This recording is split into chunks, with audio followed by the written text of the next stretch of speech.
સામાન્ય રીતે જોવા જઈએ તો 15 ફેબ્રુઆરીથી ઉનાળાની શરૂઆત થતી હોય છે। 15 ફેબ્રુઆરી બાદથી આપણે ધીમે ધીમે ક્રમશઃ તાપમાન છે અપ થતું હોય છે, આપણે ઉનાળા જેવો અહેસાસ થતો હોય છે। પણ આ વર્ષે એટલે કે વર્ષ 2026ના ઉનાળાની વાત કરવા જઈએ તો અત્યારે હજુ ખાસ કોઈ પ્રકારનો ઉનાળાની શરૂઆત થઈ નથી। એનું મહત્વનું કારણ એ પણ છે કે હજુ પણ ઉત્તર ભારતના પહાડો ઉપરથી WD એટલે કે વેસ્ટર્ન ડિસ્ટર્બન્સ પસાર થવાનું ચાલુ છે અને અત્યારે હજુ પણ ગુજરાત સુધી ઉત્તર અને ઉત્તર પૂર્વના પવનો ફૂંકાઈ રહ્યા છે, જેને કારણે હજુ પણ તાપમાન છે 35 ડિગ્રી કરતાં નીચું અનેક જગ્યાએ જોવા મળી રહ્યું છે। સામાન્ય રીતે જોવા જઈએ તો દર વર્ષે ફેબ્રુઆરીમાં ને એમાં પણ ખાસ કરીને 15 ફેબ્રુઆરી આસપાસથી પછી તાપમાન છે એ 35 થી 38 ડિગ્રીની રેન્જમાં જોવા મળતું હોય છે, પણ આ વર્ષે હજુ પણ તાપમાન નીચું છે 31 થી લઈને 33-34 ડિગ્રીની રેન્જમાં જોવા મળી રહ્યું છે અને એમાં પણ હવે આવનારા 1-2 દિવસની અંદર તાપમાન વધુ નીચું જોવા મળે તેવી શક્યતાઓ છે। એટલે 22 અથવા તો 23 ફેબ્રુઆરીથી તાપમાન હજુ પણ 1-2 ડિગ્રી નીચું આવશે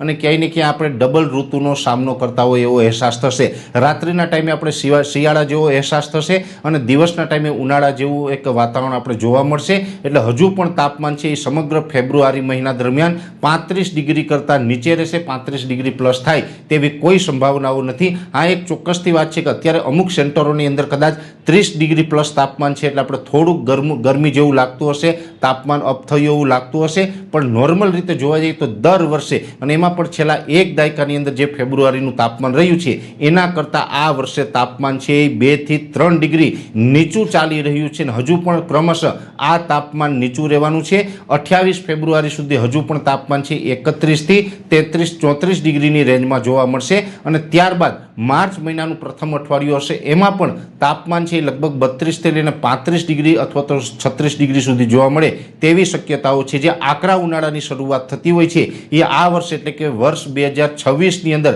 આકરા ઉનાળાની શરૂઆત છે એ 8 માર્ચ 2026થી જોવા મળે તેવી શક્યતાઓ છે। એટલે હજુ સામાન્ય રીતે જોવા જઈએ તો 8 માર્ચ 2026 સુધી તાપમાન છે નોર્મલ કરતાં 2 થી 3 ડિગ્રી નીચું જોવા મળે તેવી શક્યતાઓ અમે માની રહ્યા છીએ। 8 માર્ચ 2026થી ક્રમશઃ તાપમાન ઊંચું જશે, ઉનાળાની શરૂઆત થશે અને 8 માર્ચ પછીથી લઈને સંપૂર્ણ જે આપણો ઉનાળો છે એટલે કે 15 જૂન સુધીનો જે સમયગાળો છે એ સમયગાળા દરમિયાન આપણે આકરો તાપ અને હીટવેવનો સામનો કરવાનો રહેશે।